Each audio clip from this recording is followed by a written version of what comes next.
Please welcome Monica Poole Knox, Head of Human Resources for Global Sales and Brand Strategy at Twitter. Next is Ms. Christine N. Simmons, President and Chief Operating Officer of the Los Angeles Sparks. Mr. Ramsey J. Jr., Financial Executive and Director at Global Investment Management Firm.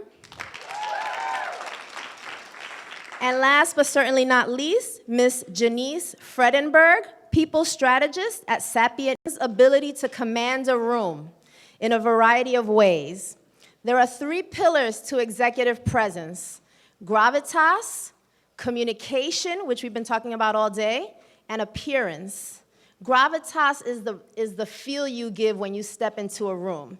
Are people looking at you for the right reasons when you walk into a room? Communication, you all know what that is, and appearance, you all know what that is. In a study done by Dr. Sylvia Ann Hewlett, founder of the Center for Talent Research, she found that upper-level executives rated gravitas as number 1 in showing your executive presence. Number 2 was communication, and even though number 3 is appearance, it is the gateway to the other 2. Yes? Okay. So with that, we're going to start asking our wonderful panelists here, what are some of the characteristics that make a potential employee or business partner stand out above the crowd when they walk into a room?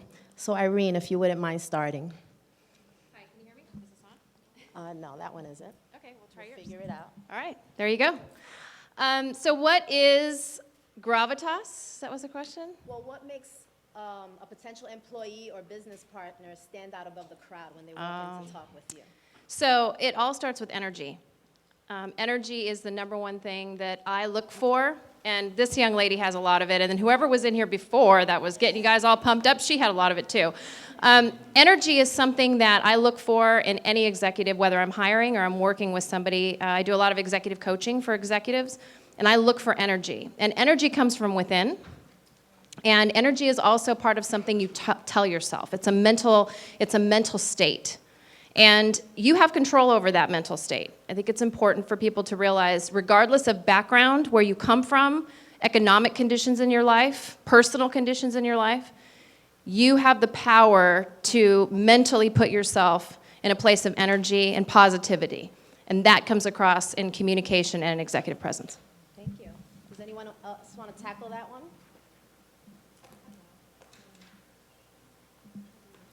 Can we get a check on the mics? Here, take mine. Thank you. We'll switch it up. Hi everyone. Hi. See what a smile can do, right? Everybody's at ease. But confidence is so important, right? So you walk in with confidence. Confidence, not arrogance. There's a difference. Make sure you understand the difference, right? And also know your effect on a room. So I'm a tall woman. I like to wear high heels. I need to know how that affects people. Sometimes it intimidates people, sometimes it doesn't. What does that mean, right? So who am I talking to and how do I make them feel? Am I walking into a room of men, which in the sports industry I tend to do a lot, or am I walking into a room full of women? And my demeanor will be different depending on what that room is. Am I walking into a room of my peers? Am I walking into a room of billionaires and our owners and men that stand 6'9" and happen to be my boss, like Magic Johnson, right? So I need to know my effect on that room. It's funny, there's this commercial that the WNBA did for the finals this year, and it's called Watch Me. You should Google it. It's awesome. But the first opening line is, I know what you're thinking. You think I can't, right? So that's what the WNBA players think about when they step on that court or when they walk in a room or that. So what is your effect on a room? And make sure you know what that effect is before you get in that room. That means you have to have done your research on who it is you're talking to and who you're meeting with. So that way, if you walk in and be confident, I don't make you feel uncomfortable or intimidated. So those are those little nuances where you have to know yourself, but you have to know the others as well, and then you adjust as you go. That's good. Okay, here we go. Maybe we're not go. We're gonna switch again. All right. I think this is hello. Okay, great. Okay, I love that.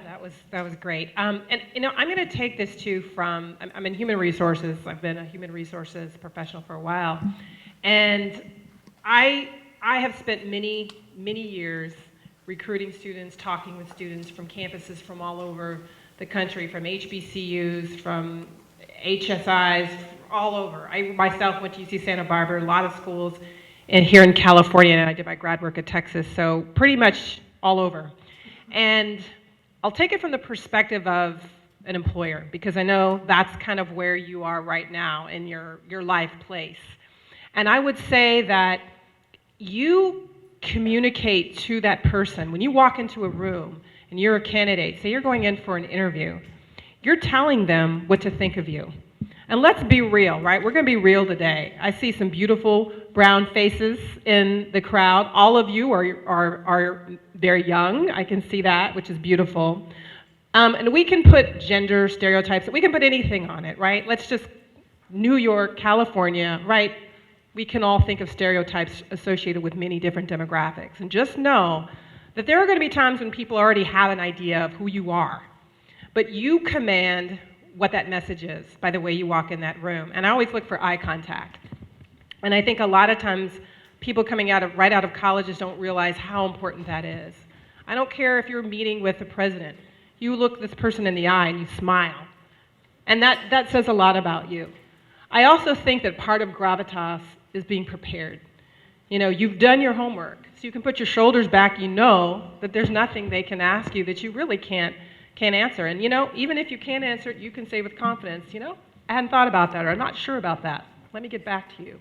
But there's a whole different feeling, I think, that you can bring into the room when you carry yourself with a level of confidence because you've done your homework and you've prepared.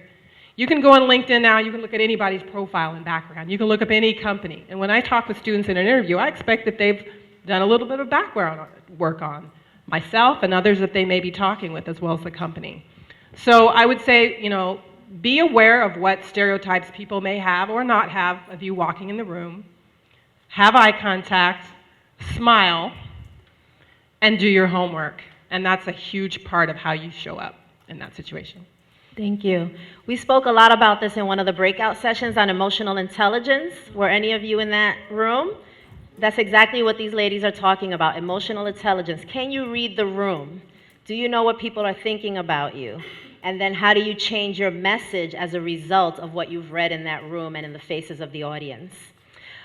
So next we'll start with Ramsey. There's a quote by George Bernard Shaw that I believe captures the challenges of communication in our society. And I quote, "The single biggest problem in communication is the illusion that it has taken place." Can you share with the audience some of your communication pet peeves? So for example, I do not like when people say ax instead of ask. So if you do that, correct it right away. Can you share with us? A couple of pet peeves on the communication style. I'll give you a couple right off the top.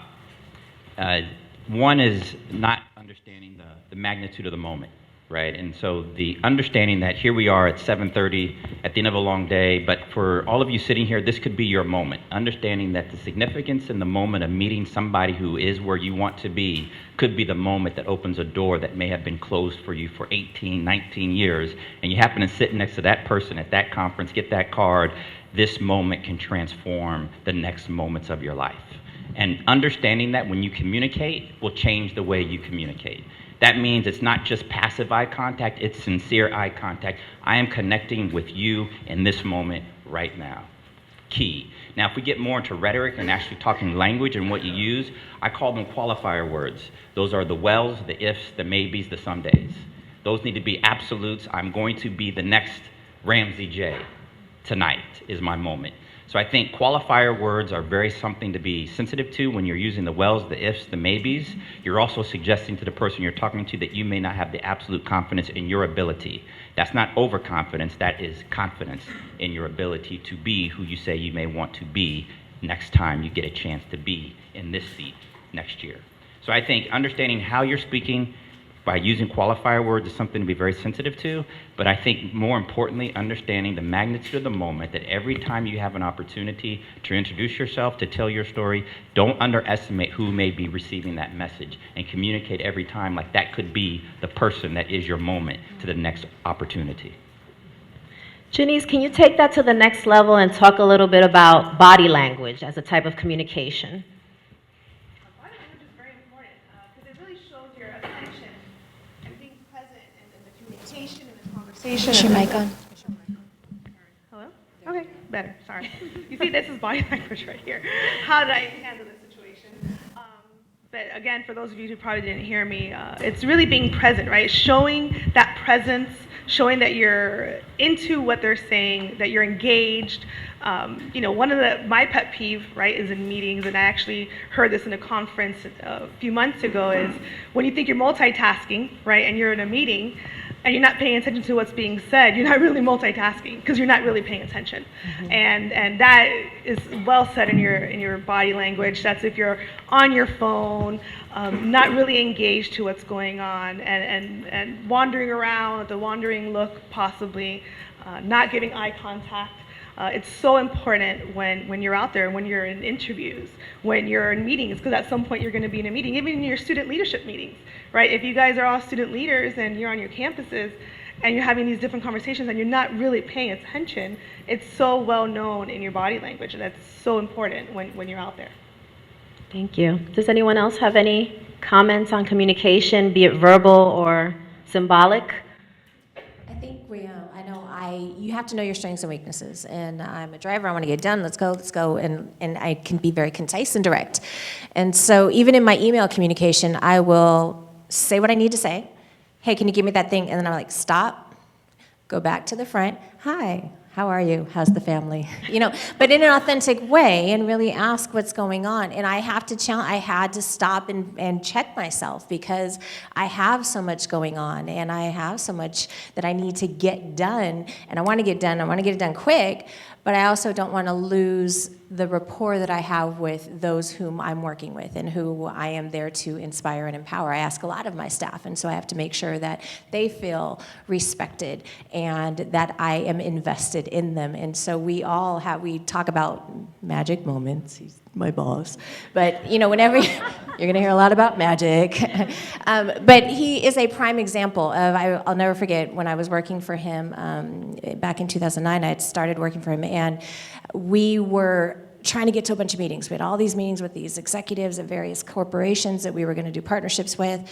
And I said, sir, there's a large group of kids forming outside. Do you want to go another way? And he looked at me and he said, Christine, we never go another way. And so he literally stopped and talked and met with each one of those kids and took a picture. And he often recounts a story that when he was still playing, there was a man and he had a son, and there was another player who kind of blew them off and was rude to them. But Magic was like, well, I'm not him, but happy to take a picture. Fast forward, Magic walked into a room, and the guy said, you have the deal. He was like, we didn't have a meeting. He was like, you stopped and took a picture with my son. So those people remember those moments, and while we may not all be Magic Johnson, but he stops, and if you ever meet him, you will feel like you are his best friend. When you work for him, it makes it a little challenging, because they'll be like, yeah, Magic told me he loved my idea. I'm like, okay, great, thanks, sir. Right, but it's great, because that's him. He's endearing, and he means it, and he will remember you. Will remember your face, or remember where he met you, and that type of thing. And so I challenge my staff to make sure that everybody in Staples Center feels that way, and that we treat each other that way in the office as well. And that goes such a long way in making sure that you pull the very best out of other people, and they see the very best in you. So you got to know yourself, too, and check yourself when you find yourself going too fast, because we're all trying to get things done. Monica, are we all communicating properly on Twitter? I am so glad you asked that question. In fact, you know what? I need to take a picture and tweet this out with Circle of Change. Let me do this before I leave. What do you guys think about that? It was Jack's birthday yesterday, our CEO. And I'm going to send this to him as a birthday present. What do you guys think about that? It's a great idea. Yeah, I got tea going on here. I'm going to take it, but you go, oh, look at this crowd. Look at these guys. All right, come on, front row. You guys You're need to being be looking tweeted out by a Twitter good. exec, folks. Here we go. That's kind of a big deal. I'm going to take a picture over here. There we go. Okay, you guys want to look like you want to be in the picture. There we go. Okay, beautiful. Love it. All right. Well, I would love to hear from you. What do you use Twitter for? What was that? Ranting. Oh, venting. Okay. What's that? Sharing information. Sharing news and information. Anybody catch moments? Yes. Do you guys like moments? Yes. Okay. Do you guys do the DM feature often? Yeah? He said yeah. Oh, is there like a dating section for this? What just happened? What just happened? He was really excited about that. Well, here's the thing I will tell you about Twitter, and I'm going to go back to the employment piece of it because I think that's where many of you are. But it's amazing the power of Twitter when you connect with you. It's really interesting. You can go on to other social media sites, and you may not hear from people, but when you go on Twitter and you chat with people on Twitter, or your DM feature, you're retweeting some of their things. I don't know what it is. It's very powerful, though. You can get connected with people that you otherwise would not get connected with. I also think there's an opportunity for folks to find out about opportunities on Twitter, and I think it's job opportunities on Twitter, and I think a lot of people don't realize, the power of Twitter for identifying where job opportunities are. But of course, I'm very partial to it. But what I would say is just remember that whatever you tweet stays out there forever, and you are all student leaders, and just think about what you want to be out there forever and ever and ever once you become executives and leaders and as you already are, but as you just continue along that path. So be responsible tweeters. And just make sure you're fact-checking and you're not retweeting things to stir the pot, that you're being responsible in the information that you're sharing, and have fun with it. It's a great medium. And the other thing I would say, I would love to hear from you in terms of different product ideas of things you want to use Twitter for that you're not getting, you don't have the access to use it because it's just not a product feature. And that's the other power, I think, a power of Twitter is that it's always, evolving. So. Twitter is a social platform, and there are many others out there. I do love LinkedIn. I think it's a great tool for folks who are trying to market themselves and position themselves for different things they may want to do, whether it's nonprofit or employment or whatever the case may be. So, thank you. So we've talked about gravitas. We've talked about communication. But people may not want to communicate with you or may want to communicate with you based on how you look. Or you may command the room in one of three ways. You walk in and everybody says, "Who's that hot mess?" You walk in and nobody notices, or you walk in and people want to part the Red Sea, right? So when we talk about appearance and executive presence, and no one here has this problem, but what are some of the pitfalls that our younger career professionals, new professionals, fall into in terms of their appearance, in terms of their grooming, that are no-nos? I will start with this one because I work for an advertising agency, and it is a young bunch of millennials, and it is a more relaxed environment, and it is a fun environment. We have a kegerator in the front desk, and what is that? Like a keg bar. Yeah, so we have kegs in the front, and there's happy hour at 5 o'clock on Fridays. So it is a fun environment because it is an environment where there's a lot of creatives. So the after party's at your office? No. God no. But that's the thing though, that the young new millennials come in and they're walking in flip-flops, and they're walking in their hair is in a hot mess bun, and they're wearing shorts. I mean, I work in Miami, so they think it's kind of conducive to the environment, but the reality is that it's not the presence that you should be presenting as yourself. And it's very important that although you might be walking in an area where the environment kind of is conducive to be relaxed, but you are representing yourself. And if you want to have that executive presence, you should always have it in mind. If you want to go up the ladder at some point, if you want to be taken seriously, if you want to be well respected, it's very important to understand that you are a walking, talking brand. And I know you guys hear that a lot this weekend. You've probably heard it several times today, and you're going to continue hearing it, but it's truly important to be your brand. And no matter what environment you're in, know that you are representing yourself always. Thank you. Irene, do you want to contribute to that? So you said the word that I think is probably most important when I think about appearance, and that's brand. So everybody in this room has a brand, whether they want to have one or not, and you're responsible for managing that brand. And you really need to think about what you want to be known for. How do you really want people to remember you when you leave a room or when you enter a room? Because it only takes about 5 seconds. I mean, it takes me 5 seconds, and I can tell you if that person's got their stuff together or not. And right or wrong, I'm not the only person that does that. We all do it. It's just the way we're wired. Now, some of that we have to overcome. Some of it is bias, which is unfair and wrong, and we all have bias as well. I do a lot of diversity work, and I teach people to unwind the bias. It's not okay. And but you're responsible for the brand. You're responsible for how you look. I think we've gone a little bit over to the other side of the casual thing. And maybe that's an age thing as well. You know, we're all a little bit older than you are, just a little bit. But I think we've gone a little bit to the other side of casual. So we have a lot of startups, a lot of Silicon Valley companies where, you know, I do business with them. I walk in and they are in jeans and they're ripped and their hair is in a hot mess. And you know what? Despite the fact that I'm sitting in Silicon Valley at a startup, I still don't feel great that they look that way. Because to me that tells me they're just not buttoned up. They might be, but what I'm seeing on the outside is somebody that's not professional. They haven't taken the time to think about their appearance. They haven't cut their hair maybe in a while. They've got some flip-flops on with their toes hanging out. Their toes are dirty. I mean, I gotta tell you, I'm looking at that stuff.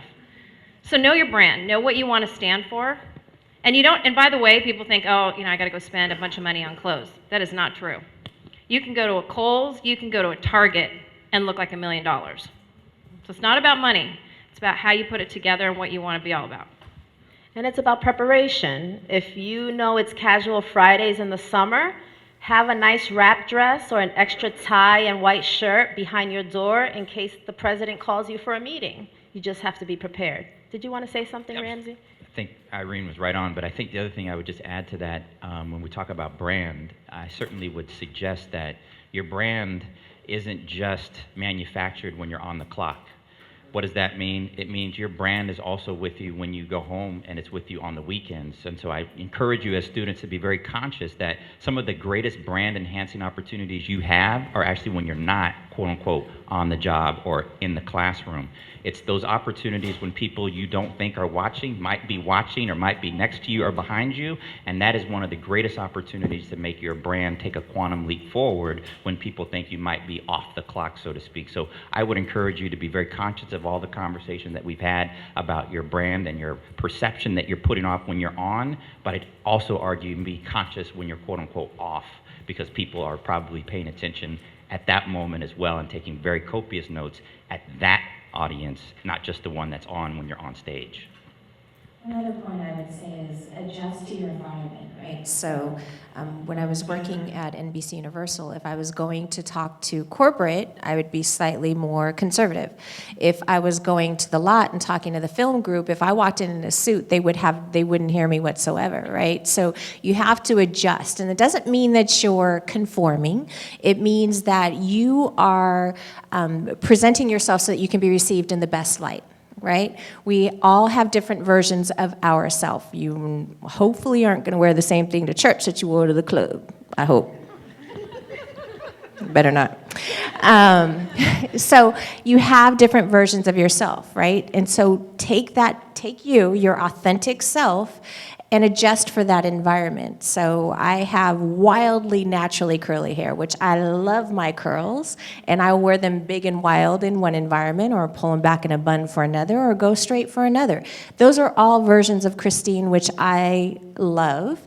But it's just different versions for different environments and how I'm feeling as well, right? So really make sure that we've talked about preparation over and over again. You want to see who you're meeting, where you're meeting them, when you're meeting them, and then ask a few questions. And I promise you that there will be an admin assistant who will completely understand. If you said, What is it, casual Friday? How is your casual Friday? Because it's different in different offices. Find that person you're comfortable with, asking that question, so that way you know. Oftentimes, I mean, you'd be surprised. So many of our executives will be like, am I wearing my tie? Am I not wearing a tie? Like, they ask to make sure that they're dressed appropriately. And then, I think you said it right before we walked in, you want to look at not only, once you get that job, what is your boss wearing and what is your boss's boss wearing? Now, don't go too far up. Now, ladies, don't wear your red bottoms, okay? Because then that means you don't need the raise. But you really have to be conscious, right? So you want to make sure that you're not too much in your labels, that you're in your zone. You have to really adjust to those environments. And again, it's just making sure that you are received in the most proper way, or in the way which you will be able to advance your cause. But still be your authentic you. Say something too. Let me talk to the ladies here. You're on. And I'll talk, well, we talk to both, but you know, you're getting ready to go on your first day on the job, maybe it's an internship or it's a new job you just accepted. If you have to turn around and ask your girlfriend, girl, is this too short? Your skirt, it probably is. It probably is. If you have to ask that question, you probably need to change. Is this shirt, is it cut too low? If you have to ask that, you probably need to change. And I'm just keeping it real for you here, because no one's going to tell you this in the workplace. You don't want people to remember you for the wrong things. You want people to remember you for how bright you are, for how capable you are. And I think, a lot of times, even especially in these more casual environments, you see people drawing attention to themselves for the wrong reasons. I think when it comes to hair, braids or dreads, I see that within the workplace. Or other forms. There's, let's see, my son, he's 9. He says, Mommy, I want a frohawk. A frohawk? I said, what's a frohawk? So he did a little fro. I wouldn't have done that, but, his father did that. But, you see different people in the workplace with different hairstyles. And all I'm saying is, you have to think about when is the right time to show up with that. Because if that's the first impression, it may or may not be the first impression you want to make. You may be able to do that a little bit later on. And it's your personal choice. But here we are, we're talking about human behavior and how people see you. And you want to control that message, and you just don't want them to see you or remember you for the wrong reasons. And so it's a controversial topic, I know. But you do have to find your personal place of comfort with it and just realize that in some ways, you are playing a game in some ways, right? You want to control that message, and so you just have to step outside of sometimes what you might otherwise do. One of my mentors is the president of an executive search firm, and she says that when you're going into an interview, you stick to the basics. After you have the job and people know you can do the job, please, by all means, the purple frohawk, the earrings back in the ears. But in the meantime, you need to get the job first. So that's her philosophy. Again, controversial, but she knows what she's doing. She's the president of an executive search firm. So this brings us into the question of authenticity, right? Perfect segue. And I'm going to combine 2 questions so that we can get questions from the audience. So the first one is, do you believe that the pressures of executive presence are different for men and women and/or different ethnicities? And in that vein, knowing that executive presence, gravitas, communication, appearance, those are tools for your toolbox to get the job, to get the promotion, to get the meeting with the president. How do you remain authentic, understanding that these are tools? I'll start. I often say I speak fluent chick and half fluent dude because of the industry I'm in, right? So I encourage women to be bold. Now, again, confidence versus arrogance, keep that in mind. But ladies, as you progress in your career, oftentimes we find ourselves, oh, I'm sorry, excuse me. Someone bumps into you, do you say, I'm sorry, right? Why are you sorry? They bumped into you, right? A lot of times, and I'm not speaking about all women, I'm not speaking about all men, but oftentimes we are so meticulous about every single detail that before we take that jump, right, before we make that decision, before we pitch that idea. Oh, wait, I have to get permission before I can pitch that idea or before I can present that. Our male counterparts aren't always doing that. They will take a risk before they're 100% sure. And that's that gravitas, that's that confidence in themselves, right? Like, I'm gonna sell this. Like, I have a colleague, and he'll look me dead in my face and tell me that he wholeheartedly, no, that's gonna happen. And I looked, and I was like, you don't know that's gonna happen, but I believed him. And it's taken me 10 years to really call him on his BS. I was going to say something else. But so be bold, be unapologetic. Now, of course, prepare. Do your homework, do your research, be prepared. But we're constantly apologizing and taking these baby steps and asking for permission. That's what I see, at least in the environments that I'm in. And there's slight nuances. They really are. There are these very slight nuances between the genders. But it makes a big difference. So be bold, be unapologetic, be extraordinary, and don't be scared. I'm going to agree and put another kind of example filter on this for you. Speaking from a Wall Street background, Ivy League graduate degree, being one of, as you can imagine, a literal handful of African American men or women in either of those two venues. So Ivy League graduate degree, one of 7 in a class of 250 that was African American. You're looking at one. What does that mean? Every class I was in, I was the only one. Hired onto a Wall Street class at Morgan Stanley in New York as the only one in the class that I was hired in out of graduate school, and proceeded to be in the industry for now more than a decade. And just about every room I've gone into, every conference I've attended, I have been, you probably can finish it, the only one, right? Now, I will say to you, some of you may say, well, how do you handle that? I say, what a tremendous opportunity to know that every room that I walk into, good, bad, or indifferent, Ramsey J. has a chance to be remembered, okay?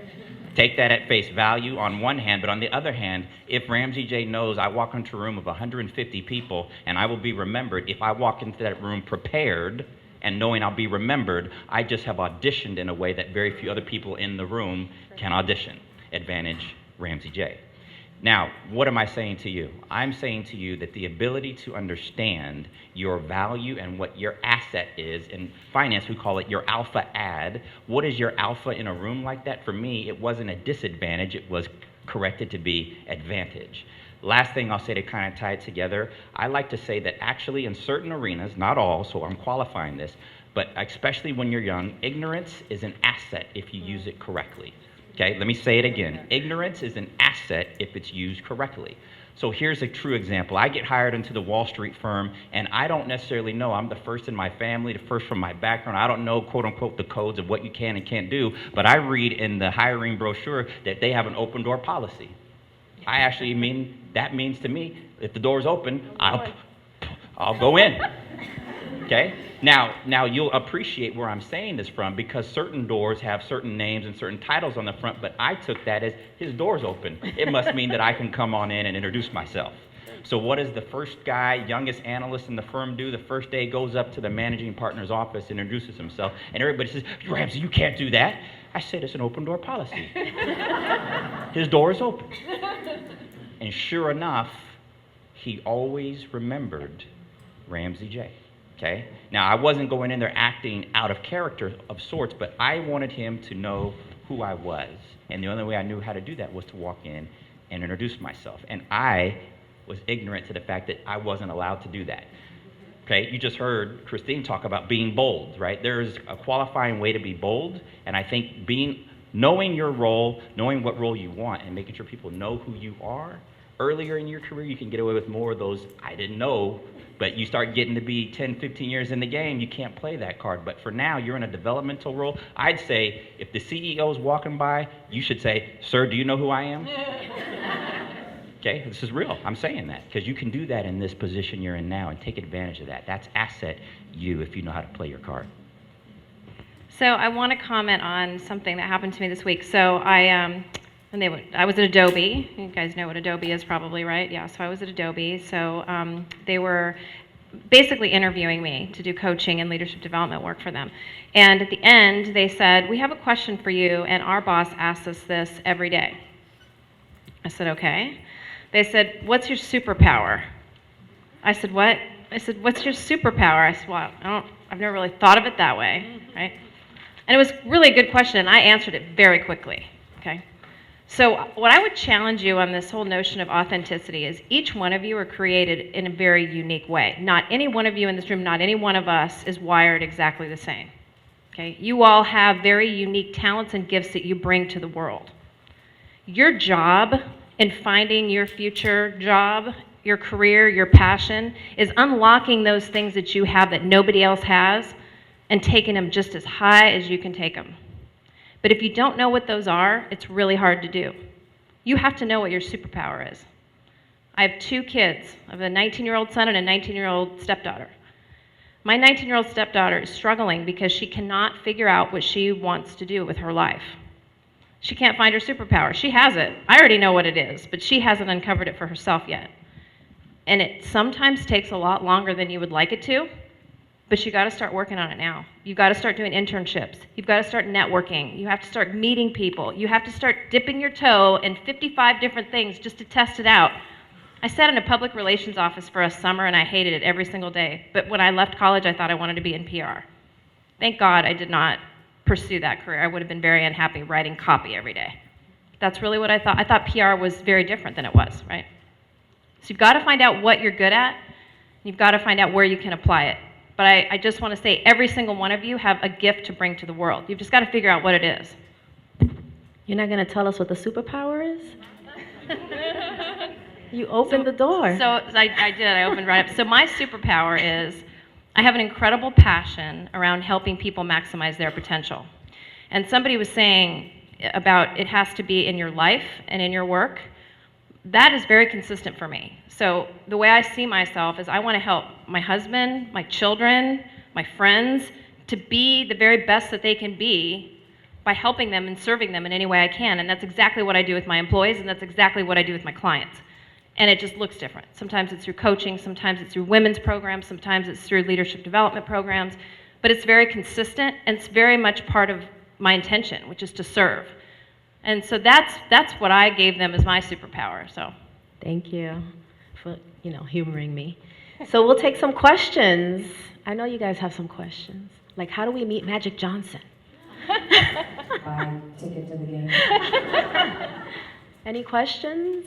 Come on, guys. I know it's late.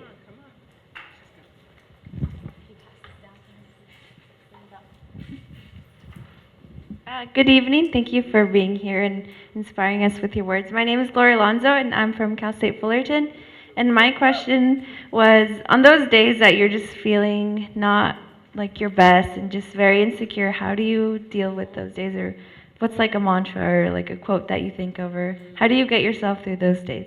Thank you. that's a great question. I think it starts with knowing who you are, right? I just recently started my current job about 6 months ago, and I was in the meeting for the first time by myself, no coworkers or colleagues, with the 2 leads of our region, and they had just got promoted. So I was literally nervous for like the first minute or so, and I sensed my nervousness, and I was like, wait, hold up. And I was like, Janice, get it together. You know who you are. You know you're confident. You know that you are used to sitting in a room with executives, and that's what I had to tell myself. And you have to tell yourself that every day, that knowing who you are, knowing the confidence and knowing the skills that you have, right? What she said earlier, knowing that is really what's going to help you every single day. I'll also say, for me, and there could be lots of reasons. I love your question, because that could be personal, right? It could be something related to work or my family or, anything. But we each have the power to create our own reality. And once you really know that, I don't mean just think it, but really know that, it's really powerful. So those days where you wake up or situations that happen that start to color your reality and the way you see things, when you really understand the power you have to think differently over those things and really change the outcome of that, it's amazing. And so, for me, it's just understanding that is the power that I have. Superpower, maybe. I can go there. One of my superpowers, one of all of our superpowers, is to know that things just don't happen to us, and then we're not victims of circumstances. But and there are things that happen outside of our control. But the beauty is we have the ability to craft a response or take an action that counteracts that, and it kind of, you ever had like a morning where you get up and like, you don't feel so great, you stub your toe, and you're like, drop your toothbrush, it seems to spiral. I think that happens too in the positive. And so how do you stop? What is the mental check that you can have internally to say, I choose not to have this go this way today. I have the power to choose differently. And just knowing that, for me, has really made a difference in how, those types of days and situations turn out. One quick tactical thing, I'm sorry, really quick. Get that hype song. I heard the music before. I have my I'm in this mode song. Like, press play and just get in the moment. So, like, right now it's Rihanna's Rockstar. Like, I'm a rock star. I have to tell myself I'm a rock star to really get myself through this next moment and just take that one step towards that next moment. Just little small things, right? Don't try to conquer the world. Just get past that one next step. Fake it till you can make it to the next one, and then press play and get in your zone.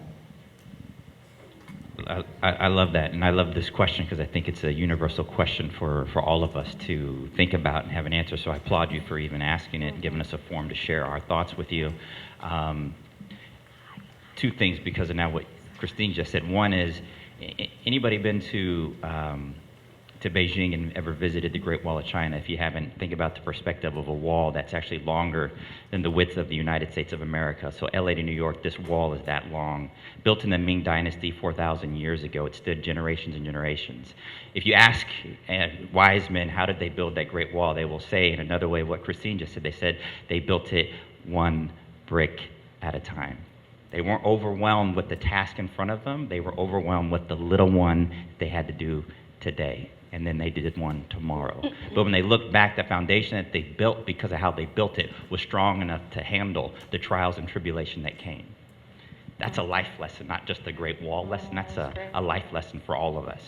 But the second thing, and I think that is also important, and this is personal, which is why I want to share this with you, I quickly just glossed over what it was like to be one of the only African American in my graduate class and on Wall Street. And I'm not going to sit here and tell you that there weren't days when it wasn't hard. There were days when it was excruciatingly difficult. And what sustained me was the picture I had of how I wanted the story to end. I want to encourage you to think about not the picture today, but the picture you want to end. And for me in graduate school, the picture I wanted was all of my family, including my grandmother, to be in the room when her grandson got his diploma. A grandmother who couldn't pursue the degree because at the time that she was a student, she was, quote unquote, not the right color. This is real talk. This is not fantasy. This is real.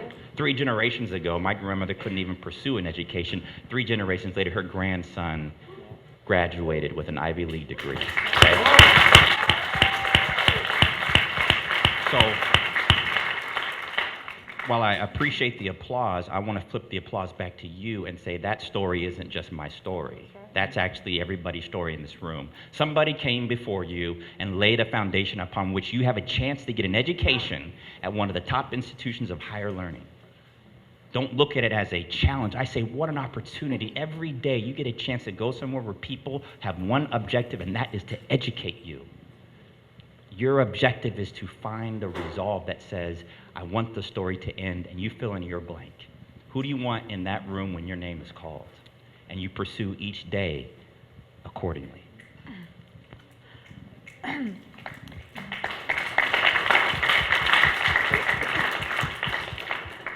I just want to thank you guys for being here and giving us education upon what is to be expected when we go for these opportunities. My name is Ermina McKeel. I come from Norco College.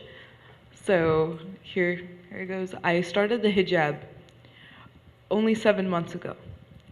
And as I continue on branding myself, my faith has become more and more of my brand. And this will require in the future for me to stop handshakes. And that is a sign of professionalism that has been since, forever is a tradition.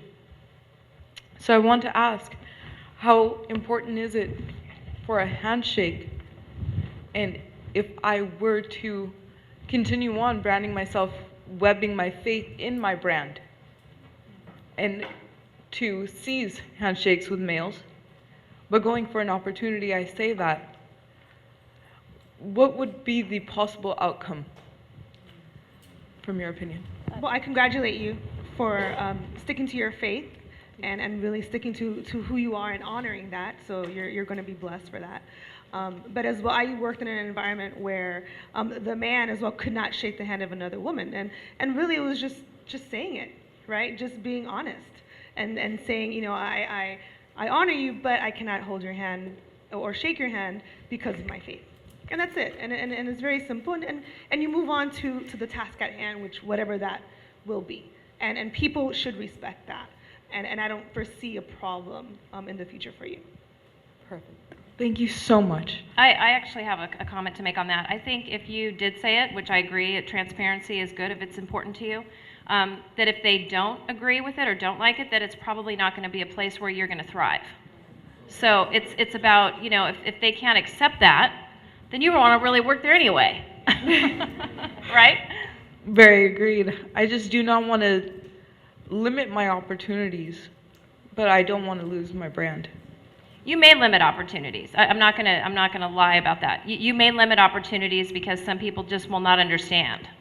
But I think what we miss today is that culture fit when you're applying for work and you're looking at companies and you're interviewing them just like they're interviewing you. Culture fit is almost more important than like the work, because it's how do people behave here? How do they do what they do? Are they an accepting culture? Are they a rejecting culture? And you have to figure out very quickly if you're a fit for that or not. Thank you so much. And that's you interviewing them. That's right. Right? So just Very like Ramsey J said, it's an opportunity, it's an asset. It's you interviewing them, and you know what? I'm just not that into you, right? Okay, so that's an opportunity for you and a missed opportunity for them.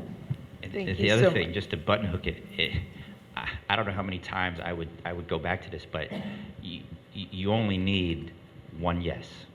Okay, and I encourage you to keep that in mind as you may go through some no's along that way.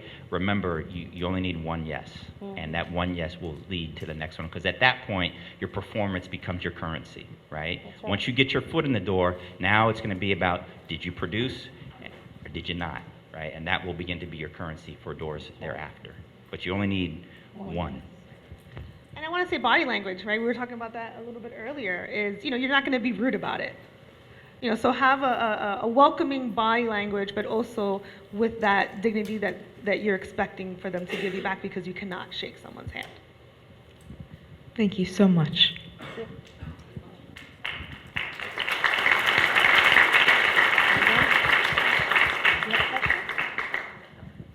Oh, I have a question. I'm Alice, and when you think about the arc of your career, and maybe there are some turning points, or there's somebody that was influential, what was one advice, or maybe the best advice somebody gave you that you remembered? Someone you respected, or maybe it was someone that, you know, just was totally random, but it just stuck with you. Can I answer that in the opposite way? Like maybe not somebody who inspired me, but what I learned from the bad stuff. So when I was 5 years old, my dad left and never came back. And I told myself from the time I could remember that I wasn't good because my dad left me, because if I was good, my dad would have hung around. He would have stayed around. He would have loved me. He would have wanted to see his daughter. Now I'm 45 years old and I've seen him maybe 3 or 4 times. And I had 2 choices at that moment in my life, right? One was to believe that and to follow the direction of trying to pretend I was somebody I wasn't, taking drugs, drinking, alcohol, wrong group, all that kind of stuff, or making the decision to be resilient, to find that thing inside of me that wasn't going to let me really, I was going to find it. I was going to figure it out. I was going to tough it out. I was going to get through it. There are studies and research. I do a lot of assessment work on leaders as they progress. There's this concept that people that actually have had difficult times and have made it through successfully more than once, very difficult times, I mean, you know, death, divorce, loss, those kinds of things, who have found that resiliency actually have risen to higher levels in organizations faster and more successfully than others. So while I didn't have a lot of people, I had a few in my life that made a real impact, and that's because they took interest in me and they taught me something I didn't know. But the two things I think that helped me the most was resiliency and the willing to learn. I never ever lost my thirst for learning, and I would ask anybody who would spend time with me to teach me something I didn't know. And those two things have, I'm telling you, from the time I was, in my first job all the way till today, I still have meetings with people, and I will ask them to help me with parts of my business. I will ask them for guidance and coaching and direction and wisdom that I don't have. I seek out people to work for me who are completely different than I am from a capability and a background, because I believe in the value of diversity and how important it is to have people who are not like me working with me so I can be better for customers. If the whole group looks and acts just like me, I bring no value, right? We bring no value. So being resilient, finding the within yourself, and the last thing that I'm going to share, and it goes back to this young woman's faith. I believe in Jesus Christ. I'm a Christian. And I can tell you that my faith, the battle that happens for all of us starts right here. The mind. The mind is very, very powerful. Whatever you believe, whatever gets you through, your faith, your belief, your focus on a higher being, a higher purpose, many times is all you've got. All you've got, okay? There are things that are going to happen to you you are not going to understand, okay? I've had a very successful career. I've had highs, I've had lows. This year, my son's been in the hospital twice for 25 days, okay, with ulcerative colitis, and just 3 weeks ago got out with open heart surgery, okay? You don't think I'm wondering why that's happening to me, okay? If I did not have resiliency and that fight, that power to hang on to my faith and my purpose and my belief, I wouldn't be sitting here right now. So that would be my encouragement to you. Those are things that I have learned that have helped me and have helped me to survive those days when I wake up, like I did in the hospital for 25 days, going, why are we here? What is really going on here? And you know what? Life happens. It just does. So we're coming to the end, but I'm going to ask our panelists to give us some final words of wisdom, whatever that might mean to you. My final words, I bought these pants at Walmart. So Yes. talking about, right? It's not expensive. And I'm not ashamed of it. Oh, of course, my husband wants me to repeat that I bought these pants at Walmart. So yeah, so you don't have to spend a lot of money and be authentic, be who you are, but as well maintain that professionalism. And you don't need $1 million in the bank to look like $1 million. And sink it all in what's going on this weekend, because you may not get this opportunity again until next year, right? Hopefully, if you guys all come back. I'm just a pitch. You'll thank me later. And and really, it's great to see the desire, right, from young students wanting to develop their skills and to learn from others. So continue doing that. Never feel like you're too old or know too much to continue learning. This is actually good stuff for me too. So as much as you guys are getting out of this, so do know I'm taking notes on this too. You never stop learning is totally true. Iron sharpens iron. Two things I want to leave with. One, more tactical. I think it's important also to get some tactical tools in your toolbox. And I want to go back to the question was asked about words of advice. So I'm going to give a tactical answer to that. I will say something that I think is so important, particularly for you leaders of really this next generation. The power of developing excellent written communication skills is so important.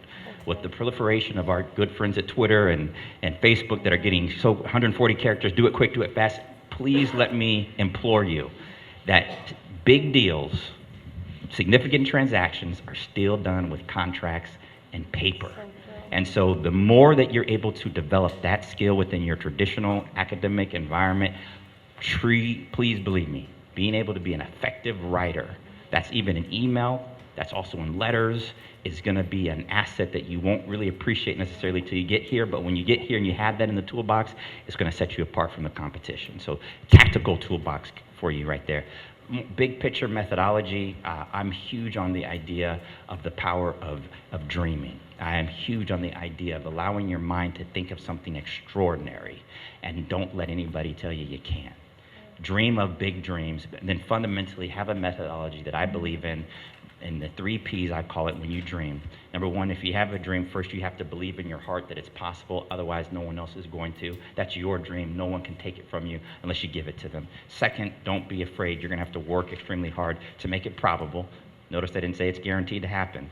That means it might happen. And third, prepare for the predictable opportunity for a breakthrough. There is an opportunity that each of you will get to move forward, but you can't get prepared after you hear about it. You've got to be prepared before you do. Believe it's possible, work to make it probable, prepare for the predictable, and never stop dreaming. So I talk a lot about social capital, and I think that we as students of color, people of color, women, that's where we really have to work a lot harder. And when I say social capital, that's your networks and the people that you're talking to. All of you guys are going to come up together, and you guys are going to be the next movers and shakers. You guys are going to be on the panel, right? So while we're all networking together and we're climbing, and my girlfriends that I went to school with are all doing their thing, right? And so we've all come up together. The people next to you are going to be the next big thing, right? Because you guys are all here. You guys are all taking the initiative. You're leaders. You're the next big thing. So make sure that you guys are continuing to network with each other, as well as the doors that are being opened for you. The other thing I want to talk about a little bit is just the power of the student. And I think we really saw it demonstrated with the University of Missouri and how powerful you students can be. You guys can do things that we can't anymore, right? To the ignorance, right? So I was a student, I'm gonna go protest. I was protesting my butt off at UCLA. I was in 3 different protests. When I got on campus, there was a hunger strike for the Chicano Studies Center, and then we shut down Wilshire and Westwood for Prop 187, and then I stood face to face with SWAT team for Prop 209. That's what we as student leaders can do. Whatever the cause, use your voice, use your power. You can make change. A president stepped down from a university because those students stepped up. Use your power. And then that gives you the skills to be bold when you get here, right? So now I'm not scared to step up. I look SWAT in the face. What? I could go to a boardroom? What you got, right? So it gives you the strength to dream big, to know that, wow, this seems crazy, but if we all get together, we could probably make some change, right? So imagine what you can do when you actually have a title or a platform or a company that talks to how many users now? Yeah. Billions, right? Imagine what you can do then if you hone those skills now as students. So use your power, use your ability now as students to make change. It will serve you well in the future. 2 practical things and 1 kind of larger thing. Public speaking. They say the number 1 fear in life is public speaking before death. People are afraid of public speaking more than anything. But I will tell you, it is so important that you are able to get in front of a room, whether that's 5 people, 10 people, 20 people, 100, 500, 1,000 people, and convey a message clearly and passionately and in a way that influences whatever the outcome is that you're looking for. And there's so many ways you can get that experience. I know it sounds, if you don't do it often, it sounds so scary. But just take it in baby steps, 1 brick at a time. Start with a smaller audience and build. Because it's so interesting to see in kind of the world that I live in, people who can't get up and can't convey a message publicly. It's very career limiting. So what I would say is, try to find ways, Again, even if it's just within your small circle, to start working with friends. You're student leader, so you probably have a lot of opportunity to do it. But don't shy away from learning how to do good public speaking. Personally, I grew up in sports. I played basketball. I was the MVP of my high school team. Got some skills. I played sports. I was a cheerleader. It is a sport. It is a sport. I'll tell you that. And I got so used to being in front of people. When I was at UC Santa Barbara, I was in student government. I was in a sorority. I did a lot of public speaking before I knew it was really important. And I do so much of it now. And I'm really comfortable with it. And I actually enjoy it. But it took years. It took years of practice. So I would say do that. The second thing I'll say is get some experience outside of the United States if you haven't done that. How many of you speak a second language? Wow. That's beautiful. How many of you have lived outside of the United States? Okay, that's good. If you haven't done that yet, I'm going to encourage you to learn a second language. By the way, your brains are very malleable right now. It gets a lot harder as you get older. You can do that through lots of ways, right? There's probably students on campus that speak the language that you'd like to learn. Practice with them. There's Rosetta Stone. There's all kinds of things. There's also semester abroad overseas. But we live in a global world now. It's such a small world. That's really, I think it's going to be really difficult as you continue to mature through your careers and get more seasoned to be able to function in a world just that's English. That's my personal opinion. So learn Spanish, learn French, Mandarin. A lot of kids are learning Mandarin in schools right now, and I think it'll serve you well. And then the last thing I'll say is, to the question before, a piece of advice that I was given, I think that's also very powerful, is a mentor once told me. He said, the universe has a way of correcting itself. Sometimes things may happen, whether it's personally or professionally, and we can get so emotional about it. And you want to do something about it. I've seen many people ruin their careers by sending that email. Well, I'm going to tell her a thing or two. And you can't take that back. There's that pause feature, right? You can undo. I use undo. Do that, by the way. Undo, where you can 10 seconds and you can undo it. But the point I'm making is, when you react to something or when you're communicating about something, do it from a place of power, which is a place of a calm place, versus a place of really strong emotion that you're going to regret later. And just know, the universe has a way of correcting itself. I've seen amazing situations I never could have put together come together in such a way that righted itself without me having to do anything. And just believe in that power.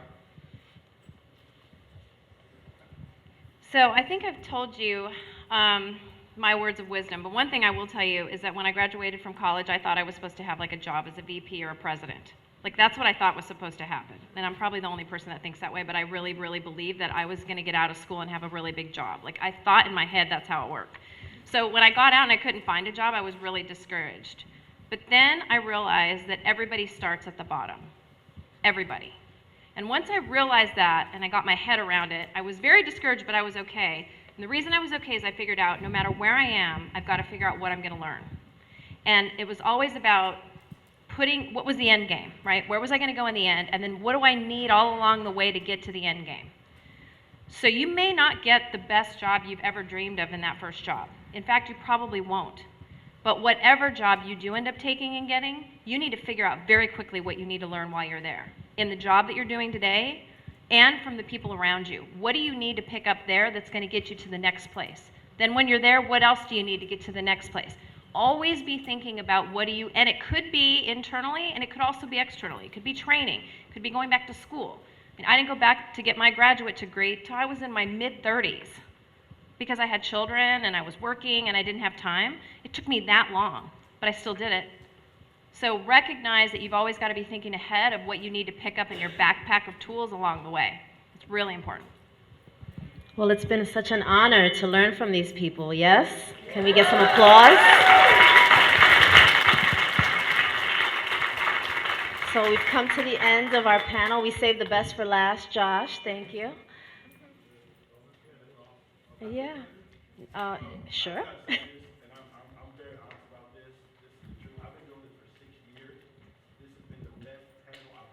For me personally, I don't know about everybody else.